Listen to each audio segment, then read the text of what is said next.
This week on Eyes on the Street, we will be speaking to some people on the street on the recent declaration by Economic and Financial Crimes Commission (EFCC) that any landlord or landlady that rent out apartment to internet fraudsters will risk 15 years in jail. Oh, that is actually good to stop crime.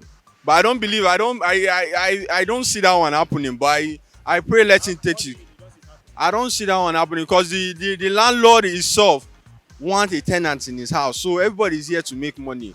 So I feel if there is any other better opportunity or maybe the landlord reporting to the EFCC, but you telling a landlord that when a tenant comes to rent house that you're going to jail him.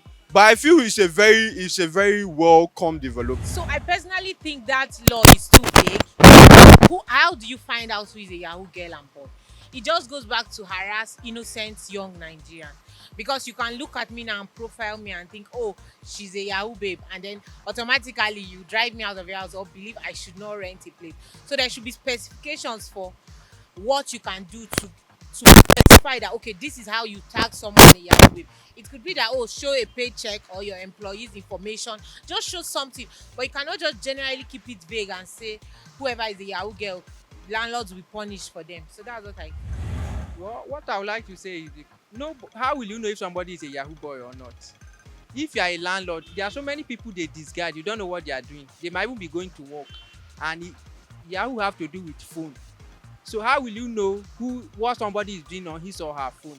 I can be pressing my phone. You don't know what I'm doing, whether I'm chatting with somebody or so. I think I will not buy such an idea because landlord is innocent. Most landlord they don't know what their people are doing. So I think they should think about it before they implement such law. Now, to me now, how will the landlord or the landlady know that this tenant who come to pay his house, that is to live as a rent of this house, how are they going to know whether this person is a Yahoo boy or, you understand, whosoever it is? So if they actually want to come out with something, I think you understand, they know what to do. If they really want to work, they know what to do. So they should not be using that statement said any landlord or the landlady that accommodated any of it concerning a Yahoo boy that will go live as in 15 years imprisonment.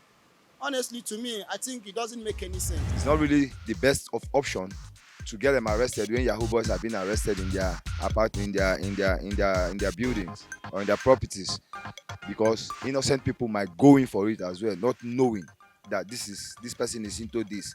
But wherefore a person knows that you are into this and he allows you a hand, that is where if there's evidence to that, he knows that the landlord or landlady knows that this person is into this and allows that, that is where you can now get him arrested, get him involved as an accomplice.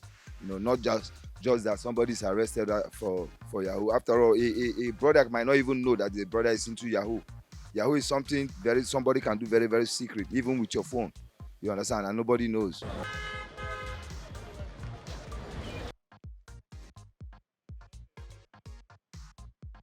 Well, I don't think it's fair, but it's a two-way thing. If I say it's not fair, that means I'm actually encouraging them to do more. But if I say it's fair, how many years do you give to our lawmakers? Let us strike a balance between the two. I know I'm not supposed to say something, but how many years do you give our lawmakers that go overboard when it comes to corruption? So if you're trying to strike a balance, if you're giving them 15 years, then please look for something to give to the lawmakers. That's what I think. Having to say that if a a fraudster is found in someone's house, the person would be arrested and jailed. First of all, yes, of course, there are some landlords that would want to know what their tenants are doing for a living. But of course, you should know that somebody who is in that business would know how to lie clearly, and one might not be able to tell what they are doing. It's not what the tenant is doing is not a problem for the landlord. It's not an issue for him. All he wants is for his rent to be paid at the time that it should be paid. So if you would ask me, I would say that instead of having to punish people for such reasons, why not set up a structure where the activities of the Yahoo Boys would be controlled? Let's have a situation where this thing dies down. This has not been a problem that started today, but it has not been as loud as it is now, because the structures that we've had before now has been able to get the youths busy. The youths are busy trying to build a life for themselves. They don't engage in these things. But these days, there are no jobs. Even if you have the job, the economic situation of the country is already making things so difficult for you, such that what you earn would finish even before the money comes in. So people are now trying to just look for a way. Everybody's trying to survive in this country. Nobody is trying to enjoy life. Everyone is just trying to survive. Everyone is trying to hustle. You can imagine, I've been working from Monday to Friday, and I can tell you that what I'm earning cannot even feed myself, my wife, and my children. You understand? Because I'm in support of the EFCC, because you can imagine what they have been causing around all this while. So I'm in support that no landlord should give out a house to any of the Yahoo guys out there.